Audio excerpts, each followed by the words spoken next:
यह फिल्म राजा सिम्बा की कहानी से शुरू होती है, जो अपने दोस्तों से कहते हैं कि उन्हें गर्व है कि उनका परिवार बढ़ रहा है और वह जीवन के चक्र का सम्मान कर रहे हैं। उनकी पत्नी गर्भवती है और इसलिए सिम्बा को उसके साथ जन्म के लिए पवित्र भूमि पर जाना पड़ता है। इसके बाद तिमोन और पुम्बा की एंट्री होती है। वे राजा के बुलावे पर आते हैं और सिम्बा उनसे कहता है कि उसकी छोटी बेटी कियारा का ख्याल रखें। कियारा अपने पापा से कहती है कि वह न जाए क्योंकि तूफान आने वाला है। हालांकि सिम्बा उसे समझाता है कि उसके चाचा उसका ध्यान रखेंगे और वह चला जाता है। आगे कहानी में दिखाया गया है कि तिमोन और पुम्बा ने स्कार को हराकर जीत हासिल की थी, लेकिन कियारा को पता चलता है कि यह सिर्फ एक मजाक है और वह हंसने लगती है। तभी तूफान शुरू हो जाता है। छोटे शेरनी कियारा को डर लगने लगता है, खासकर जब उसे पता चलता है कि उसके माता पिता वहां नहीं हैं। तभी रफीकी आता है और उसे समझाता है कि डरने की जरूरत नहीं है। वह बताता है कि उसके पापा सिम्बा भी बचपन में बिजली से डरते थे, लेकिन उनके दादाजी मुफासा ने उन्हें शेर की चट्टान के सबसे ऊंचे हिस्से पर ले जाकर जोर से दहाड़ने के लिए कहा था। इसने सिम्बा का डर खत्म कर दिया। यह सुनकर कियारा सोचती है कि वह कभी अपने पापा और दादाजी जितनी बहादुर नहीं बन पाएगी। रफीकी उसे एक पुरानी कहानी सुनाता है। कहानी मुफासा के बचपन की है। उस समय मुफासा का परिवार सूखे से जूझ रहा था और पानी और भोजन की तलाश में मिले नाम की जगह जाने की उम्मीद कर रहा था। यह एक ऐसी जगह थी जहां पानी, घास और खुशहाली थी। मुफासा इस विचार से खुश था और उसने एक गाना गाया जिसमें उसने वहां जाने और खुशहाल जिंदगी की कल्पना की। लेकिन तभी बारिश आई और मुफासा पहली बार बारिश महसूस करके खुश हुआ। लेकिन बारिश के साथ आई तेज नदी ने मुफासा को बहा दिया। उसके पिता ने उसे बचाने की कोशिश की, लेकिन मुफासा दूर तक बह गया। वह अकेला था और अपने माता पिता को खोजने की कोशिश कर रहा था। तभी उसे टाका नाम का एक और शेर बच्चा मिलता है जो उसकी मदद करता है। टाका की मां ऐशे मुफासा को अपने झुंड में ले जाती है, लेकिन झुंड का राजा उबासी अजनबियों को पसंद नहीं करता और कहता है कि मुफासा यहां नहीं रह सकता। हालांकि मुफासा अपनी अच्छाई से सबका दिल जीत लेता है। राजा उबासी तय करता है कि मुफासा अगर टाका को दौड़ में हरा दे तो वह झुंड में शामिल हो सकता है। मुफासा दौड़ में जीत जाता है और टाका उसे गले लगाकर खुश होता है। आगे कहानी में दिखाया गया है कि मुफासा और टाका कैसे भाइयों जैसे बन जाते हैं। हालांकि राजा उबासी हमेशा टाका से कहता है कि मुफासा भरोसे के लायक नहीं है। मुफासा अपने झुंड को कई बार बचाता है, लेकिन खतरे बढ़ते रहते हैं। सफेद शेरों का एक और झुंड हमला करने की योजना बनाता है। अंततः मुफासा और टाका को झुंड छोड़कर मिले की खोज में निकलना पड़ता है। यह कहानी बहादुरी, दोस्ती और परिवार के महत्व को खूबसूरती से दर्शाती है। इसके साथ ही इससे मुफासा को कोई फर्क नहीं पड़ा, क्योंकि उसे ताज का बोझ नहीं उठाना था। वह शांति से अपनी जिंदगी जी सकता था। यह सुनकर सुम्बा के लोग, जो किसी जिम्मेदारी में नहीं थे, खुश हो गए, क्योंकि मुफासा अब उनका हिस्सा था और इसी खुशी में उन्होंने हकुना गाना गाया। इसके बाद मुफासा एक कहानी सुनाता है कि कैसे उसने मुफासा को शिकार करना सिखाया। लेकिन तभी दो बड़े और ताकतवर सफेद शेर उन पर हमला करने आ गए। उसने मुफासा को भागने को कहा, लेकिन बहादुर मुफासा अपनी दत्तक मां की मदद करने के लिए वहीं रुक गया। उसी समय टाका अपनी मां की मदद करने के लिए आ रहा था, लेकिन जब वह एक भागते हुए जानवर से टकराया तो वह डर गया और वहां से भाग गया। मुफासा और उसकी मां अपनी जान बचाने के लिए लड़ रहे थे। अपनी काबिलियत के दम पर मुफासा ने सबसे ताकतवर सफेद शेर को हरा दिया, जिससे दूसरा शेर भाग गया। जब राजा ओवसी घर लौटे और उन्होंने यह सुना तो उन्होंने मुफासा का शुक्रिया अदा किया कि उसने उनकी पत्नी की जान बचाई। लेकिन यह भी पता चला कि सफेद शेरों का झुंड जल्द ही बदला लेने आएगा और उन्हें तबाह कर देगा। दूसरी तरफ जो सफेद शेर बच गया था, उसने सफेद शेरों के राजा क्विरो से जाकर बताया कि कैसे एक न होने वाले शेर ने उसके बेटे की जान ले ली। यह सुनकर क्विरो ने बदला लेने की ठान ली और उस बचने वाले सफेद शेर को भी मरवाने का आदेश दिया। इधर टाका अपने पिता से माफी मांगता है कि वह अपनी मां की मदद नहीं कर सका। राजा ओवसी उसे सिखाते हैं कि एक राजा को अपनी गलतियां दूसरों के सामने कभी नहीं माननी चाहिए और उसे वंश की सुरक्षा के लिए छल का इस्तेमाल करना चाहिए। तभी एक जासूस राजा ओवसी को खबर देता है कि सफेद शेरों का झुंड जल्द ही हमला करेगा और उनकी संख्या दुगनी है। यह समझते हुए कि कोई नहीं बच पाएगा, ओवसी अपने बेटे को भागने के लिए मजबूर करते हैं और मुफासा को अपने बेटे टाका की रक्षा करने की शपथ दिलाते हैं। मुफासा अपनी दत्तक मां से बात करता है और कहता है कि वह नहीं जाना चाहता, लेकिन वह उसे समझाती है कि उसे भागना चाहिए और मिलेले नामक जगह ढूंढनी चाहिए जहां वह अपने भाई के साथ खुशी से रह सके। टाका बीच में आता है और अपनी मां से माफी मांगता है कि वह डरकर भाग गया। उसकी मां उसे दिलासा देती है कि उसका समय भी आएगा जब वह अपनी बहादुरी साबित करेगा। इसके बाद दोनों छोटे शेर भाग जाते हैं। कुछ समय बीतने के बाद राजा क्विरो ओवसी के इलाके में पहुंचते हैं। डर से ओवसी समझौता करने की कोशिश करते हैं, लेकिन क्विरो केवल अपने बेटे की मौत का बदला लेना चाहता था। वह सभी को मारना चाहता था और साथ ही एक और राजकुमार का खून बहाना चाहता था।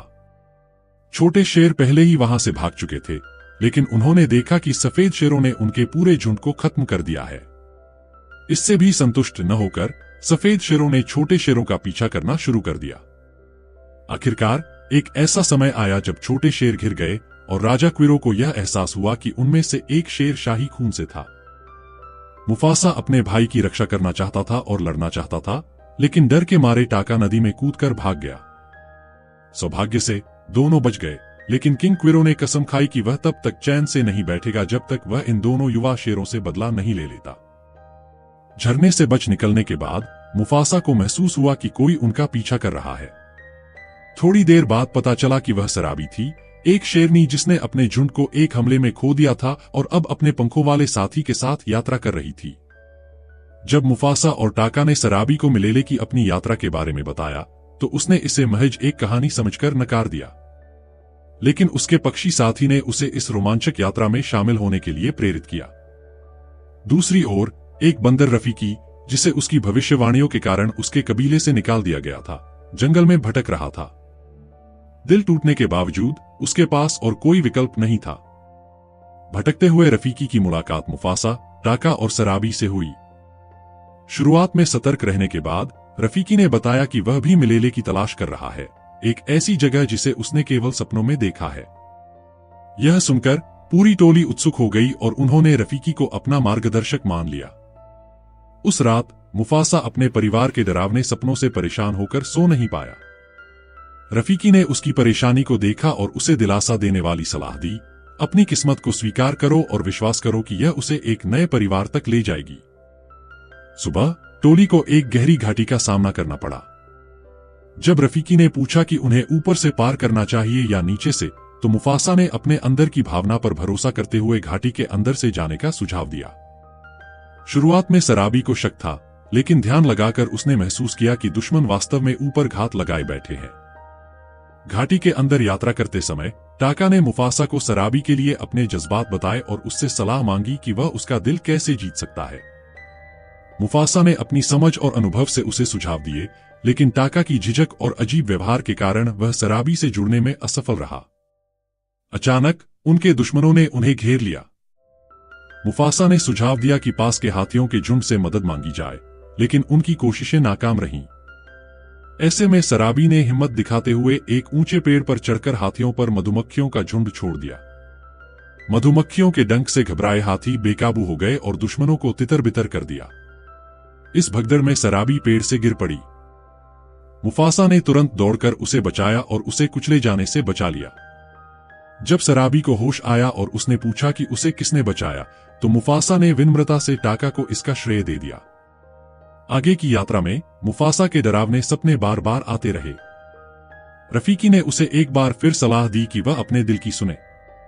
जल्द ही टोली बर्फीले पहाड़ों में पहुंच गई, जहां मुफासा ने अपनी कहानियां और अनुभव साझा किए, जिससे सभी का हौसला बढ़ा रहा। वे अपने उस अद्भुत गंतव्य मिलेले की ओर बढ़ते रहे। वो पक्षी से कहता है कि उसके निशान मिटा दे और उसकी ये चाल काम कर जाती है। सफेद शेरों का झुंड उनका पीछा करते करते भटक जाता है। जब सराबी को ये बात पता चलती है, तो वो बहुत खुश होकर मुफासा की तारीफ करती है, उसकी चालाकी की तारीफ करती है। लेकिन ये देखकर टाका बहुत जलने लगता है। उसी रात सराबी मुफासा से कहती है कि उसकी समझदारी और तेज नाक की वजह से उसने ये जान लिया कि उसने ही उसकी जान बचाई थी। हालांकि मुफासा इस बात को नकार देता है, लेकिन सराबी उसे लगभग मजबूर कर देती है कि वो मान ले कि वो टाका से कहीं ज्यादा अच्छा है, जो शायद सिर्फ उसे बचाने के लिए उसकी जिंदगी में आया था।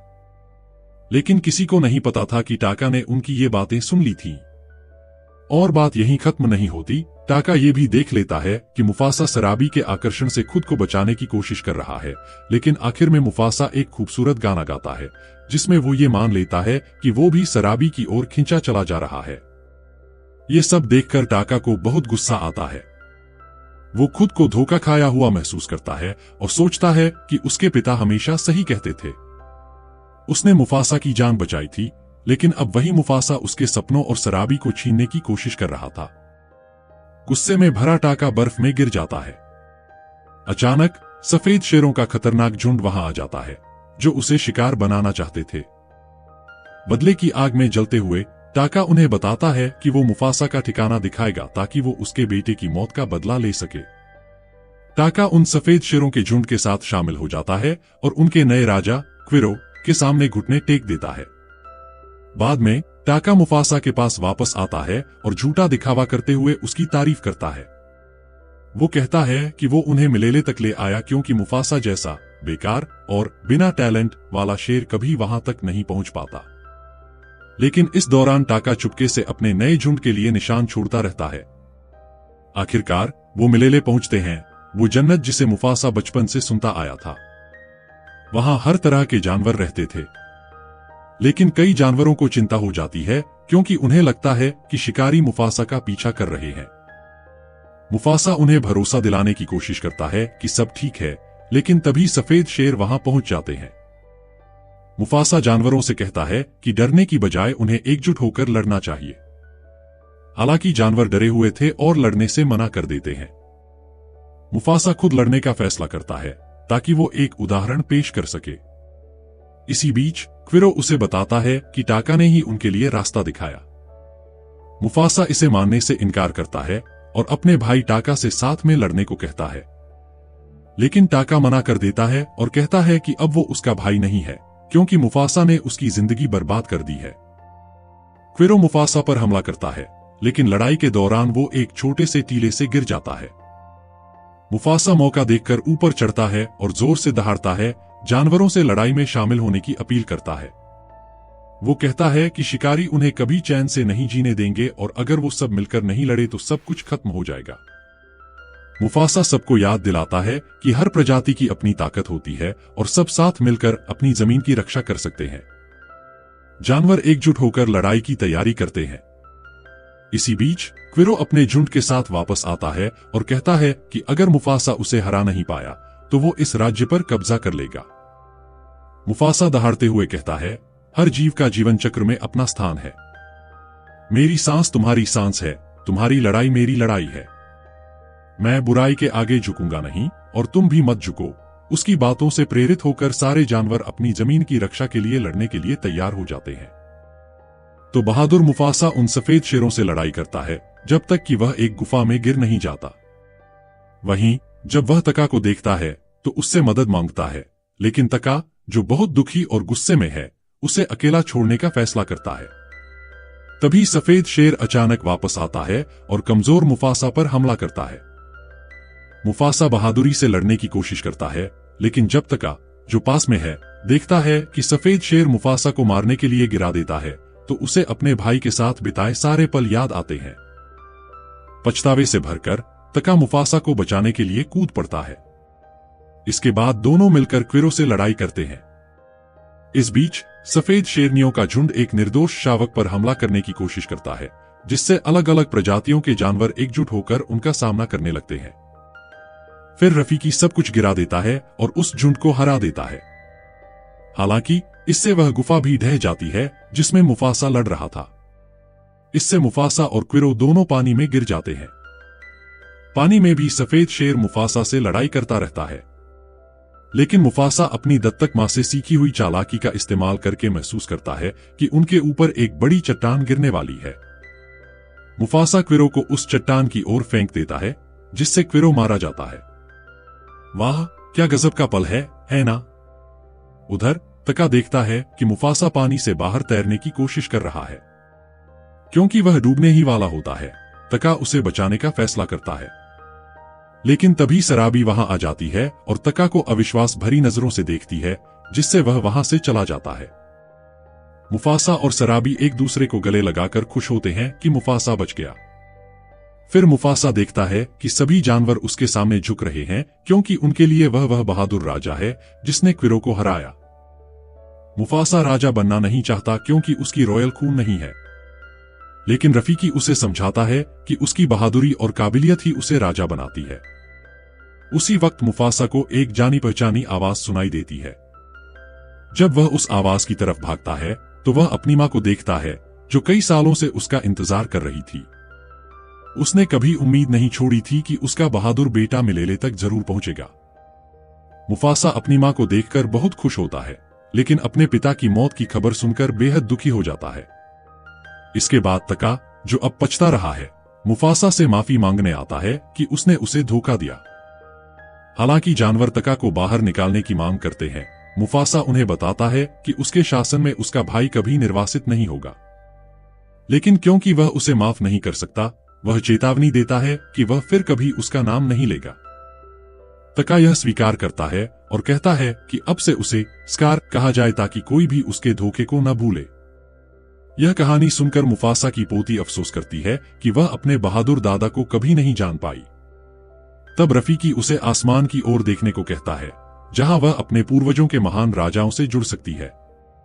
वह मुफासा से प्रेरणा पाती है, जो उसे साहस देता है।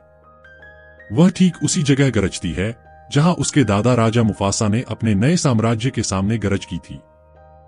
फिल्म के अंत में हम देखते हैं कि सिम्बा अपने नए बेटे के साथ घर लौटता है।